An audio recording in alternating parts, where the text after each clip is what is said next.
കനത്ത മഴയിൽ ആലുവയിലും പരിസര പ്രദേശങ്ങളിലും കനത്ത മഴയും കാറ്റും വ്യാപക നാശനഷ്ടമുണ്ടായി. ആൽമരം കടപുഴകി വീണ് ഇരുചക്ര വാഹനങ്ങൾ നശിച്ചു. ആലുവ മാർക്കറ്റ് സർവീസ് റോഡുകളിൽ വെള്ളം കയറി. പറവൂർ താലൂക്ക് കടുങ്ങല്ലൂർ വില്ലേജ് പരിധിയിൽ 40ഓളം വീടുകളിൽ വെള്ളം കയറി. ആലുവയിൽ നിന്ന് സൂര്യശ്രീ തയ്യാറാക്കിയ റിപ്പോർട്ടിലേക്ക്.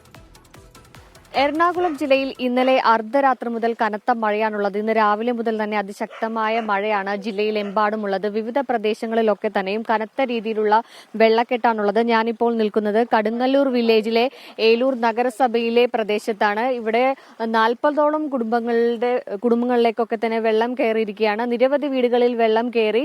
ഇവിടെ നിന്ന് 40ഓളം കുടുംബങ്ങളെ അടുത്തുള്ള കുറ്റിക്കാട്ടൂർ GUP സ്കൂളുകളിലെ ക്യാമ്പുകളിലേക്കൊക്കെ തന്നെ മാറ്റിയിട്ടുണ്ട്. നിലവിൽ ഈ പ്രദേശത്ത് 2ഓളം ക്യാമ്പുകളാണ് തുടങ്ങിയിട്ടുള്ളത്. രാവിലെ മുതൽ തന്നെ അതിശക്തമായി പുഴയിൽ നിന്ന് പെരിയാറിൽ നിന്ന് ജലനിരപ്പ് ഉയർന്നതിനെ തുടർന്ന് പ്രദേശത്തെ വീടുകളിലേക്കൊക്കെ തന്നെ വെള്ളം കയറുകയായിരുന്നു. നിരവധി കുടുംബങ്ങൾ ഇപ്പോഴും ക്യാമ്പുകളിലേക്ക് മാറാതെ ഈ പ്രദേശത്തൊക്കെ തന്നെയുണ്ട്. ചേട്ടാ, നിലവിലെ എപ്പോഴായിരുന്നു വെള്ളം ഇങ്ങനെ വലിയ രീതിയിൽ കയറിയിരുന്നത്? ഇന്നലെ രാത്രി 1 മണി മുതൽ വെള്ളം ഇവിടെ പ്രദേശത്ത് കയറാൻ തുടങ്ങിയായിരുന്നു. ആദ്യം നമ്മൾ താഴ്ത്തൊരു സനുനയുടെ വീട്ടിലാണ് വെള്ളം കയറിയത്. അവിടെ നിന്നാണ് അവരെ ക്യാമ്പിലേക്ക് മാറ്റി അവർ ബന്ധു വീട്ടിലേക്ക് മാറ്റുകയും പിന്നെ ബാക്കിയുള്ള ആൾക്കാരെ എല്ലാവരും നമ്മൾ അത്യാവശ്യം അയൽവക്ക വീടുകളിലേക്ക് ആക്കുകയും പിന്നെ അത് തന്നെ നമ്മൾ ISC യൂണിയൻ ഓഫീസിലും കുറ്റിക്കാട് ഗവൺമെന്റ് UP സ്കൂളിലേക്ക് മാറ്റിയേക്കണത്. 1 മണിയായപ്പോൾ ശക്തമായ വെള്ളമായിരുന്നു.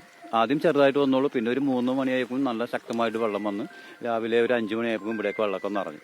അപ്പൊ എന്തായാലും വെള്ളം വളരെ ശക്തമായി തന്നെ ഇപ്പൊ നിലവിൽ നിൽക്കുകയാണ് ഇവിടെ. ഈ ഏലൂർ നഗരസഭയിലെ തന്നെ വിവിധ പ്രദേശങ്ങളിൽ ഇതുപോലെയുള്ള വെള്ളക്കെട്ട് അതിരൂക്ഷമാണ്. ബോസ്കോ കോളനിയിലും വൻതോതിലുള്ള ഒരു വെള്ളക്കെട്ടുണ്ട്. ഈ പ്രദേശവാസികളൊക്കെ തന്നെ അഭിപ്രായപ്പെടുന്നതനുസരിച്ച് ഈ പെരിയാറിലെ ഇത്തരത്തിലുള്ള ചെളികളടക്കം നീക്കം ചെയ്ത് പുഴയുടെ വീതിയും ആഴവും കൂട്ടണമെന്നാണ് പറയുന്നത്.